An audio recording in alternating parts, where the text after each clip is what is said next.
And here's the kicker. 80% of B2B leads generated on social media come from LinkedIn. So if you're not posting, you are literally invisible to 80% of your potential leads. Let me give you an example. Career coach Daria Gangwani, and I'm sorry if I pronounced that wrong, built over 100,000 followers on LinkedIn by consistently sharing straightforward career advice.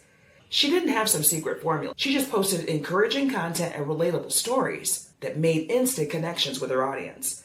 Her consistent posting schedule helped her transform over 10,000 careers through her coaching practice. And that, my friend, is the power of being in the 1%.